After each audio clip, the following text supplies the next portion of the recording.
नमस्कार साथियों, आप सभी का बापू की आवाज़ न्यूज़ नेटवर्क में स्वागत है। साथियों, जैसे कि आपको पता है कि अभी पूरे महाराष्ट्र में नगर परिषद चुनाव का माहौल चल रहा है और आज हमारे साथ जो नगर परिषद के चुनाव में दावेदारी कर रहे नगराध्यक्ष की गोंदिया में ऐसे शख्स मौजूद है, शमीर आरेकर।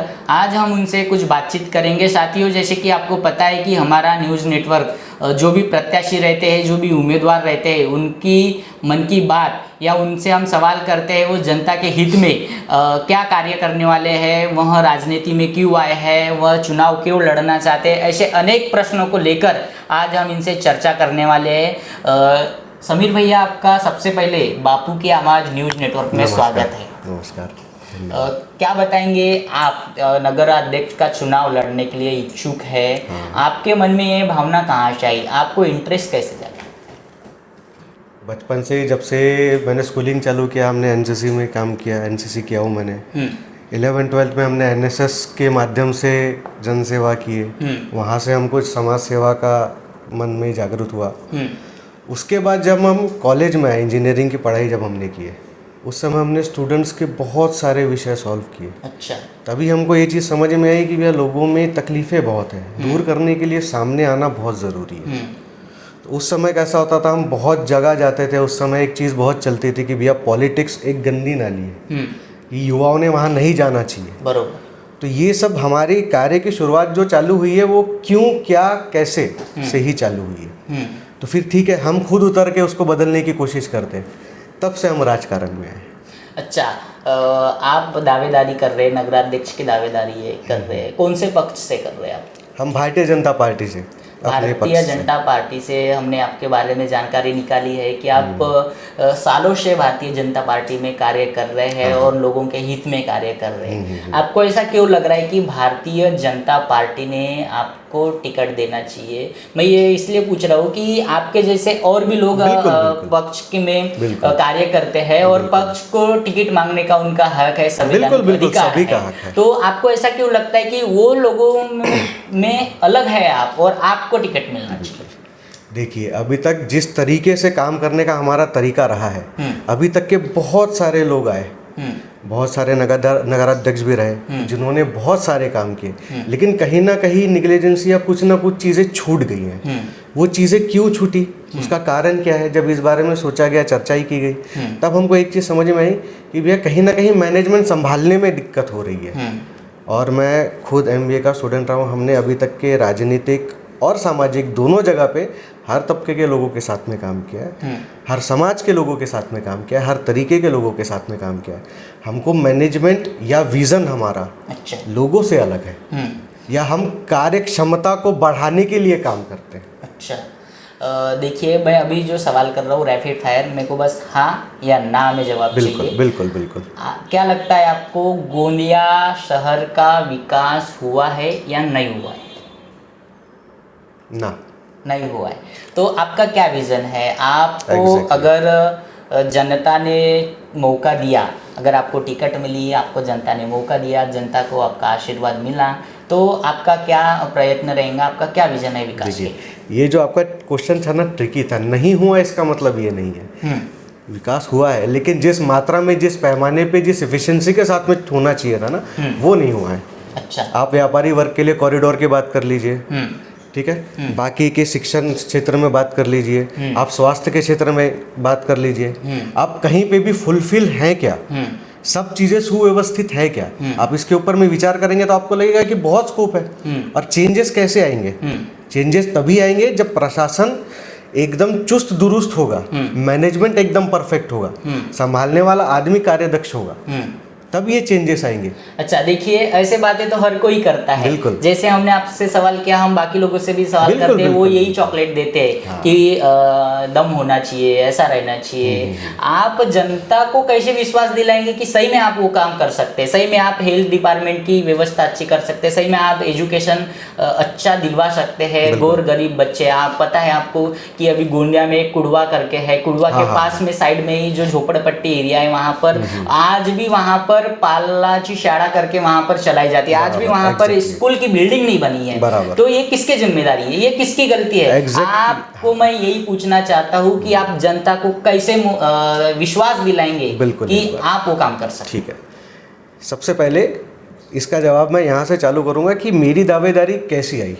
ठीक है, मेरी दावेदारी वैसी आई जब हमने सब लोगों से चर्चा की, जब बात की, तो लोगों ने, मेरे सहयोगियों ने, मेरे मित्रों ने और मेरे जितने भी गुरु हैं, मार्गदर्शक हैं, उन सभी ने मुझे कहा कि क्यों ना आप भी ट्राई किया जाए। अच्छा। आपका विज़न अलग है, आपके कार्य करने की पद्धति अलग है, तो इससे ज़रूर बदलाव आएगा, सबसे पहली बात। दूसरी बात, अगर मुझे एक बात बताइए, अगर प्रशासन इस सब चीज़ के लिए जिम्मेदार है तो प्रशासन में त्रुटि कहाँ है? इस चीज़ पे विचार विमर्श नहीं होना चाहिए, क्योंकि देखिए सभी चीज़ है अपने पास में, सभी चीज़ है अपने पास। आमदार भी बहुत कार्यदक्ष है, स्टेट में भी गवर्नमेंट अच्छी है, सेंटर में भी गवर्नमेंट अच्छी है, लोग भी अच्छे हैं, फिर भी कहाँ क्यों नहीं छूटा जा रहा है? हर चीज़ क्यों छूट रही है? बरोबर, ये कहाँ क्या कमी आ रही है? इम्पोर्टेंस, ये चीज़ ढूंढ के नहीं निकालनी चाहिए। या फिर अपन यूज टू क्यों हो गए सभी चीज़ों के लिए कि ठीक है भैया, आज एक बार आप बोल देते हैं, कल वो चीज़ नहीं होगी, पता है, चलो छोड़ देते हैं। हम लोग यूज टू हो रहे हैं। बदलाव लाना है तो बदलाव दोनों तरफ से आना चाहिए। बदलाव हमारे तरफ से हमने पहल की है, बदलाव लोगों की तरफ से भी आना चाहिए, उनका भी जागरूक होना जरूरी है। हमारे साथ साथ लोगों ने भी आवाज़ उठाना जरूरी है। हम चुन के देना ही, या हमको सिर्फ चुन के देना ही, वहाँ पे लोगों की ख़त्म नहीं हो जाती है जवाब जी। हम काम बराबर कर रहे कि नहीं कर रहे, उसके ऊपर भी आवाज़ उठानी चाहिए लोगों ने। अच्छा, मैंने आपसे ये पूछा था आरेकर जी कि आप जनता को कैसे विश्वास दिलाएंगे कि आप सही में कर सकते हैं? बिल्कुल, मैं आपको इस चीज़ का आश्वासन देता हूँ। आश्वासन नहीं है, हम करके दिखाएंगे कि हम सिस्टम बदल के दिखाएंगे। अच्छा, कार्यदक्ष सिस्टम को बनाएंगे, चुस्त दुरुस्त बनाएंगे, लोगों को काम करने के लिए हम प्रेरित करेंगे 100%। देखिए, आप नगराध्यक्ष का चुनाव लड़ रहे हैं और यहाँ हास्यास्पद बात यह है कि आप अभी नगर परिषद में विजिट करके देखिए। नगर परिषद में पैर रखने की इच्छा नहीं होती। अगर नगर परिषद खुद अपनी बिल्डिंग नहीं बना सकती तो वो लोगों को क्या बिल्डिंग बना के देंगी? ये आज से नहीं, ये सालों से चल रहा है और जनता के मन में अभी आक्रोश है। वो अभी सामने नगर परिषद के चुनाव है, वो जनता के मन में, हम जब जनता में जाते हैं, हम सब जब उनकी प्रतिक्रिया लेते हैं तो उनको सही में एक बदलाव चाहिए। और आज आपने देखा कि नगर परिषद की बिल्डिंग ही खस्ता हालत में है। क्या कहना चाहेंगे इस विषय पर? चीज़ों को सुधारने का तरीका जो होता है ना, वो छोटी छोटी चीज़ों को निकाल करके उसके ऊपर विचार विनिमय करके उसके ऊपर तुरंत एक्शन लेके किया जाता है। ये सब मुद्दे हम अगर चुन के आए तो मैं आपको एक चीज़ का सही में आश्वासन देता हूँ कि नगर परिषद को एक ऐसी जगह बनाएंगे जहाँ पे एक आम आदमी भी आने के लिए संकोच नहीं करेगा। अच्छा, उसी प्रकार जनता में ये भी चर्चा चलती रहती है कि जो भी आता है बोले अपना घर भरने का काम करता है। कहीं आप तो ऐसा नहीं करेंगे? आप अगर मेरे पीछे भी अगर आप कभी किसी को पूछेंगे और मेरा जिस तरीके का अभी तक का व्यवहार रहा, मैंने आज तक के कभी किसी भी क्षेत्र में या किसी भी तरीके से हमने घर भरने का काम नहीं किया। अच्छा, मेरा खुद का अपना पर्सनल बिजनेस है, मेरा खुद का अपना व्यापार है, मुझे राजकारण उस चीज़ के लिए नहीं करना है। अच्छा, उसी प्रकार हम एक आपसे सवाल किए थे, आपने बोला था कि हम स्वास्थ्य जो व्यवस्था है उसको मजबूत करेंगे, लेकिन आज हम जाके देखते हैं केटीएस में बिल्कुल जो डिस्ट्रिक्ट हॉस्पिटल है, गवर्नमेंट मेडिकल कॉलेज, उसकी हालत बहुत ज़्यादा ख़राब है। और मैं आपको बता दूं, आपको भी ये भली बात पता है कि वहाँ कोई भी क्लास 1 अधिकारी या कोई भी रिच फैमिली वहाँ ट्रीटमेंट करने नहीं आती। सही में जिनको ज़रूरत है, गोर गरीब दलित पीड़ित शोषित लोग वहाँ पर अपना ट्रीटमेंट करने जाते हैं और उनको भी वहाँ शोषण किया जाता है। उनका वहाँ के डॉक्टरों द्वारा शोषण किया जाता है, वहाँ के नर्स द्वारा शोषण किया जाता है, उनको प्रॉपर ट्रीटमेंट नहीं मिल पाता। क्या कहेंगे इस विषय पर? कि देखिए, अभी तक के अपन ने जो हालत देखे गवर्नमेंट हॉस्पिटल की, क्यों ये चीज़ सामने आ रही है? क्योंकि वहाँ के कर्मचारियों पे बड़े अधिकारियों का प्रभाव नहीं है, या दंडात्मक अभी तक के कोई नीतियाँ नहीं अपनाई गई है कि आप अगर ये चीज़ करते हुए आओ सामने या पकड़ा गए तो आपके ऊपर में ये कार्रवाई की जाएगी। अभी तक की ऐसी चीज़ें नहीं हुई है। मैं आपको बता दूं आरेकर जी, वहाँ पर स्पष्ट भाषा में हर दीवार पर लिखा है कि अगर कोई भी आपको पैसे मांग रहा है तो उसकी कंप्लेंट करिए। लेकिन वहाँ पर ऐसा अभी तक कि ना किसी ने कंप्लेंट किया है, लेकिन वहाँ लेन देन चल रहा है या नहीं चल रहा है ये तो जनता को पता, सभी को आपको पता है, और सभी को पता है। मैं ये पूछना चाहूँगा कि जैसे अभी विधानसभा चुनाव हुए थे, विधानसभा चुनाव में उन्होंने अपने मैनिफेस्टो मतलब उनका जो मैनिफेस्टो, इलेक्शन मैनिफेस्टो रहता है उसमें उन्होंने स्वास्थ्य के लिए एक शब्द नहीं लिखा था। उन्होंने वहाँ लिखा था कि लाड़की बहना के 21 रुपये देंगे, कर्ज मुक्ति करेंगे, लेकिन वहाँ पर ऐसा नहीं लिखा था उन्होंने कि हम यहाँ की शिक्षण व्यवस्था को बिल्ड करेंगे, शिक्षण व्यवस्था प्रॉपर करेंगे, हम यहाँ की स्वास्थ्य सेवा को एकदम प्रॉपर करेंगे। तो क्या कहीं आप अपने मैनिफेस्टो में ऐसा कुछ करने वाले हैं या कुछ शिक्षण या स्वास्थ्य व्यवस्था के लिए ऐसा ठोस कदम उठाने वाले हैं क्या? मैं आपको स्वास्थ्य सुविधाओं के बारे में बताता हूँ। देखिए, अभी अपना हॉस्पिटल, गवर्नमेंट हॉस्पिटल सभी चीज़ों से सुसज्जित है। मैं आपको एक चीज़ बताता हूँ, फिर भी लोगों को सेवा नहीं मिल रही। हाँ, ना सेवा नहीं है, चीज़ें लगी हुई है लेकिन काम की नहीं है। ये फैक्ट है। और ये क्यों दिक्कतें आ रही है? क्यों दिक्कतें आ रही है? हमें तो ऐसा लगता है कि जनप्रतिनिधियों का वहाँ पर एग्जैक्टली सिस्टम बिगड़ा हुआ है। किसी को भी, किसी भी कर्मचारी को किसी का भी डर नहीं है, इसलिए वहाँ पे ये सब चीजें चल रही है। अगर लोग भी अगर जागरूक हो जाए, बदलाव, मैं बोला ना, बदलाव दोनों साइड से आना चाहिए, सिस्टम सुधरना चाहिए। सिस्टम का डर अगर बैठ गया कर्मचारियों के मन में तो ये गलतियां दोबारा नहीं होंगी, और होगी भी तो उनमें कमी आएगी। अच्छा कहीं ना कहीं आज भारतीय जनता पार्टी के ही विधायक गोंदिया विधानसभा में हैं, और आप भी गोंदिया से ही नगराध्यक्ष की और स्पेशली भारतीय जनता पार्टी से ही टिकट मांग रहे हैं, तो कहीं ना कहीं वो बात खटक रही है कि सेम कंडीशन तो नहीं रहेगी आपको मौका देने के बाद भी। बिल्कुल, देखिए, मैं आपको बहुत सारी चीज़ें बता सकता था। मैं साफ़ पानी लेके आऊँगा, नालियों का काम करवाऊँगा, साफ़ सफाई रखूँगा। ये देखिए, ये सब चीज़ें सिस्टम का हिस्सा है। मैं कुछ नया नहीं करूँगा, मैं सिर्फ सिस्टम सुधारूँगा। सबसे पहले जैसे आपने बोला, नगर परिषद की जगह एक आम आदमी को अपने हक की जगह लगनी चाहिए, वैसा हम पहले बनाएंगे। कर्मचारियों की, वहाँ के जितने कर्मचारी है, चाहे स्वास्थ्य से रिलेटेड हो, एजुकेशन से रिलेटेड हो, अगर मान के चले नगर परिषद के कोई भी कर्मचारी हो, उनको कार्यदक्ष बनाना है, उनकी एफिशिएंसी बढ़ाना है, तभी ये बदलाव पाएंगे। सभी आज तक सभी लोगों ने मैनिफेस्टो में क्या, हम ये करके दिखाएंगे। बेसिक और छोटी चीजों के ऊपर कभी किसी की नजर नहीं गई है। बराबर।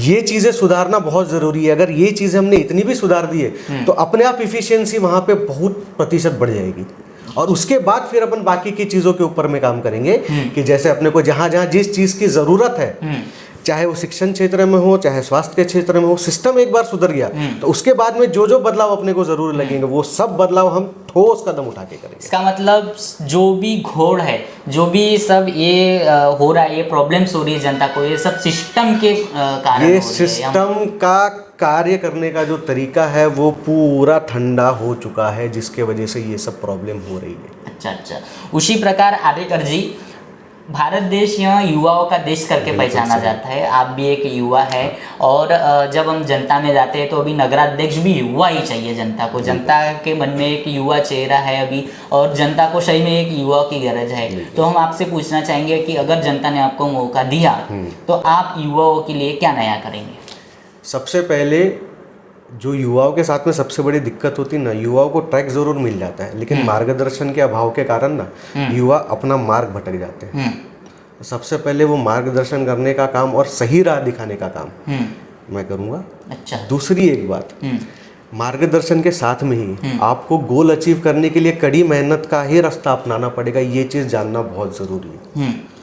कड़ी मेहनत के अलावा किसी चीज़ के लिए शॉर्टकट नहीं है। ये चीज़ युवाओं को आज समझना बहुत ज़रूरी है। मैक्सिमम युवा पीढ़ी सिर्फ और सिर्फ रोजगार के बारे में क्या कहेंगे आप? बिल्कुल रोजगार करिए, स्वयं रोजगार के बारे में भी बात कीजिए ना। अगर मान के चलिए शहर के हिसाब से जो कुछ हो सकता है, एक अपन क्या कर सकते हैं, नगर परिषद के माध्यम से या यहाँ के प्रशासन के माध्यम से अपन एक सेफ कॉरिडोर व्यापारियों के लिए, व्यापार बढ़ावा देने के लिए, या उनके लिए कुछ सुविधा और कुछ अपन उपलब्धियां ला सकते हैं, या कुछ सिस्टम या कुछ स्कीम अपन जनरेट कर सकते हैं, जिनसे उस चीज़ के लिए उनको, नए व्यापारियों को और नए लोगों को जो एक मौका मिले, अपन वो चीज़ यहाँ पे करके देंगे। यहाँ पे अभी फिलहाल ऐसा है कि नए व्यापार के लिए ना जगह है ना कॉरिडोर है, जिसके ऊपर अपन बात नहीं करते। अच्छा, आर्यकर जी काफ़ी समय हो गया है, हम आपको लास्ट सवाल करेंगे। बिल्कुल। आप जनता को इस माध्यम से क्या आह्वान करना चाहेंगे आगामी नगर परिषद के चुनाव को लेकर और अपनी दावेदारी को लेकर? मैं अपनी दावेदारी को लेकर के तो कुछ बात नहीं करता, लेकिन मैं जनता से एक आह्वान करना चाहूँगा। लेकिन अगर सही में सबको बदलाव की गरज है ना, तो बदलाव दोनों तरफ से आएगा, एक आपके तरफ से भी और एक मेरे तरफ से भी, एक हमारे तरफ से भी। जब आप लोग चाहेंगे कि एक सच्चा, अच्छा, युवा, सुशिक्षित उम्मीदवार या कोई भी व्यक्ति ऐसा जो कि सही में कुछ बदलाव लेके आए, तभी पार्टियाँ भी वैसे ही व्यक्ति को टिकट देंगी और वैसे ही उम्मीदवार आपके सामने लाएगी। तो ये बदलाव दोनों तरफ से होना ज़रूरी है, चाहे मैं लड़ूँ, चाहे मेरा कोई सहपाठी लड़े, चाहे कोई भी लड़े। तो आज जो बदलाव की शुरुआत है वो इलेक्शन लड़ने से नहीं, यहीं से शुरुआत होनी चाहिए कि उम्मीदवार पार्टी ने कैसा देना चाहिए, कि सही में जात पात धर्म पे विभाजित करके अपने को देना चाहिए या पैसे के दम पे देना चाहिए, या सही में जो कुछ चेंजेस ला सकते हैं, जिसके पास विज़न है, उनको उम्मीदवारी देना चाहिए। इस बात पे चर्चा आप में, हम में और आप लोगों में सब जगह ये चर्चा होना ज़रूरी है। तो ये बदलाव यहीं से शुरुआत होना चाहिए, बस यही आह्वान करता हूँ। और अगर ये चीज़ें हमने आज से शुरुआत कर दी तो कल बदलाव ज़रूर आएगा। धन्यवाद साथियों, यहाँ थे समीर आर्यकर, इन्होंने अपनी दिल की बात आपसे कही है। इन्होंने काफ़ी सारे आश्वासन दिए हैं, इन्होंने बात कही है एजुकेशन पर, इन्होंने बात कही है हेल्थ डिपार्टमेंट पर, इन्होंने ये भी कहा है कि हम युवाओं को रोजगार की संधि उपलब्ध करके देंगे।